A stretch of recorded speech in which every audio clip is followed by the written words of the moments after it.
Well, welcome to Walking the Way. This is Book Club. We're reading Renovation of the Heart by Dallas Willard. This week we'll be in Chapter 2, answering question number 1, which is, what is the relation between caring for something and understanding its nature? How does the contemporary battle over human nature affect our ability to care for our own well-being and goodness? That, I think, we'll just dive right in. For me, to answer this question, I think, number 1, understanding how to care for something or how the two things relate. Like a good debater, number 1 is to have good definitions of things. So I think to start with, defining care would be really important. So for me, the simplest definition I can think of for what care is to meet the needs of a thing. So to care for a thing is to meet its needs. And that's where the understanding piece comes in, because you can't meet needs that you're not aware of. You can't know what needs a thing has until you understand what those needs are. And you can only understand what the needs of a thing are when you understand the nature of that thing. So the first step to caring for something effectively is to understand its nature so that you can understand its needs so you can meet them. And that's kind of the whole project of the sort of human side of spiritual formation, is to know thyself, to follow that command, if you will. And that kind of brings me to a somewhat silly example that I thought of when I read this question, which is from the Future documentary, Idiocracy. There's a scene which is intended to sort of show the decay of human culture in America in the future. And it's just a field. And there's an irrigation pivot on this field, and it is barren. And there is this irrigation pivot is just pumping out some fluid, which is not clear. It's not water. And the just average guy that was basically put in stasis for 500 years or something asks his guide, his companion, who is contemporary to the future that the main character's woken up in. It's like, what's going on? Why is this field just a field of dirt that you're clearly trying to grow something on? And the guy's like, I don't really know what's going on. I don't understand. We keep giving it Brondo, but nothing grows. And the main character's like, Brondo? What's Brondo? And it turns out that Brondo is 2500 America's version of Gatorade. It's got electrolytes. It's got what the plants crave. Because that's the ad for Brondo. It's got electrolytes. It's got what you crave. And so the people of that time, having so degraded their understanding of the basic principles of agriculture, incorrectly think that because humans need water and electrolytes of a certain kind, in this case sugar mostly, that's what plants need in order to thrive as well. And so they give them what they incorrectly understand that the plants need, and it crushes them and kills them. And to the extent that a human tries to care for itself without understanding its own needs, understanding its own self, that's the inevitable result, that we will stifle ourselves by giving to ourselves things that we may think we need, but we're wrong about. And everyone's guilty of this. In my case, the things that I think I need are perfect performance, knowledge. When I don't meet those performance metrics that I've set for myself, I give myself negative reinforcement and goading. And the result of that is the exact same result as giving plants Brondo at Wither.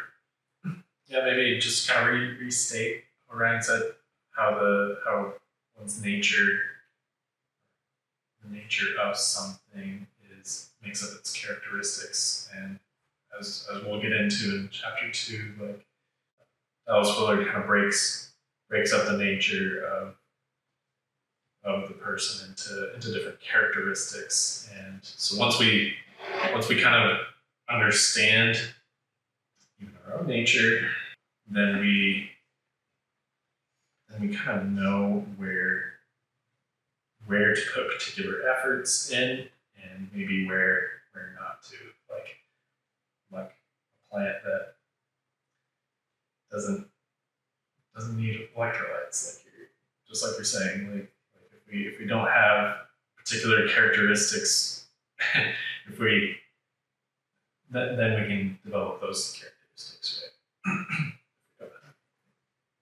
So that's a good point. So basically, through this chapter, Willard opens by saying that, as Ryan stated, understanding is the basis of care. So we have to understand ourselves in order to care for ourselves. And he gets into that. He sort of lays out through the chapter 6 basic aspects of a human being, which Luke was foreshadowing.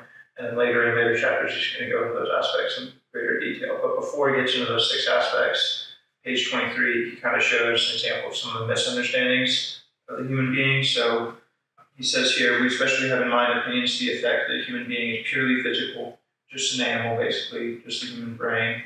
He goes on to say, or the opinion that human beings do not actually have a nature, and there are all classifications of them, male, female, black, white, and so on, are social constructions with no reality apart from the judgments and motivations of social groups or cultures. So I just was kind of struck by this when reading it, just because it's especially applicable to our modern culture. I think that there's a tendency in our society to not recognize that human beings are uniquely special, and particularly when it comes to the temptation to, there's a temptation to equate us to animals and act as though we're sort of a plague on the earth and we've done the earth harm and it would be better off without us because there'd be less deforestation and animals would be doing better and blah, blah, blah, blah. And this is a common theory that's been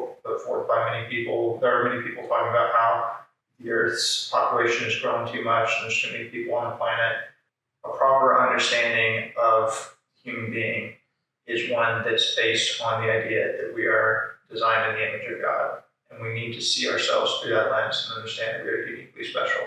And I don't think that that's something that's recognized enough. We sort of devalue human beings and human life. And then going on to that second point in the same paragraph, there's also an issue of understanding ourselves as socially constructed and kind of malleable. And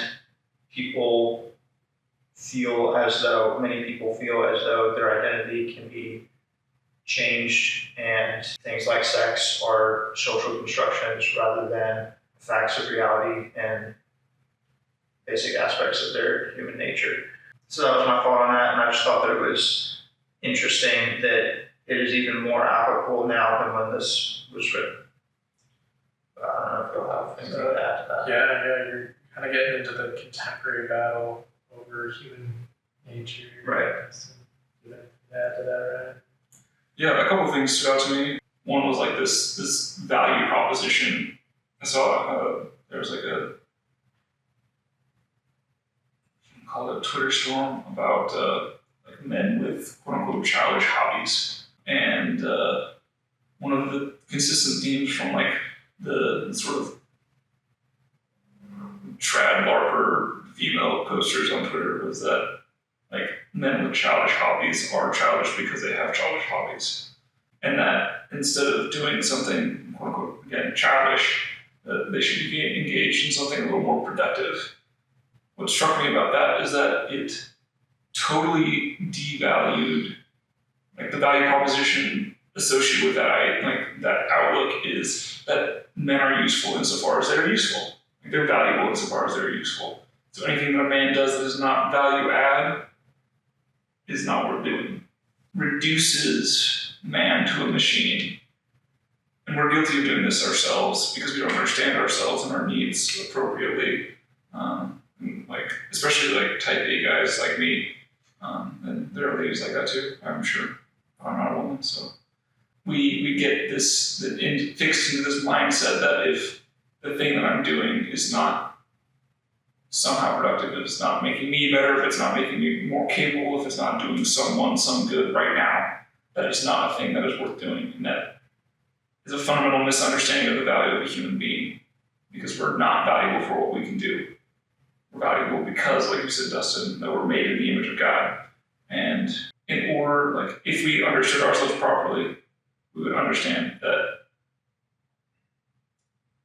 because we're made in His image, like, we are made for this sort of strange dialectic between perfect action and perfect rest, which is simultaneous with Him because He's perfect, but we're not there yet. So we have to like hodgepodge and do them at separate times because we're bound by this sort of linear limitation of our present sin and our future glory, that we can't do both perfectly at the same time yet, but we do need to do both. Like, we need to be productive and active and work out our salvation with fear and with trembling, cooperatively recreating ourselves with God into the image of His Son.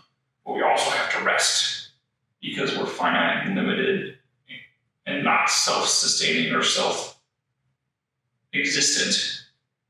So we have to walk that balance between doing the things that God calls us to do, and also like remembering that one of the things that God calls us to do with like a good 15% of our time is nothing.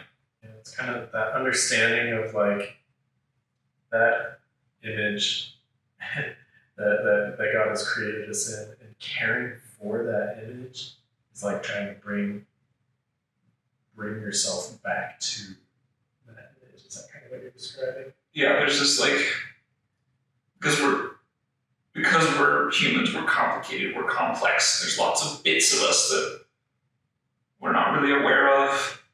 Some of them have no knowledge of Christ, His character, His goodness. They're just in the dark. And our job is to sort of seek those parts out from, enact the seeking activity of God, who is constantly seeking the lost, to find our lost pieces of ourselves and integrate them into what we call like our whole, or our healthy self, in the light and love of Christ, so that all of us would, essentially we're pursuing simplicity of self, because we're pursuing Christ, who is perfectly simple. And so we take those complicated, misunderstood pieces of ourselves that are without the knowledge of Christ and integrate them to ourselves in His light and love. By just that, by understanding those pieces of ourselves, what they need, why they act the way they act. Sometimes those actions are overwhelming and wholly negative, evil even. But until we understand what they need, which is Christ, simply, and give Christ's name, Christ's character to those parts of ourselves, they will never be well because they haven't been cared for.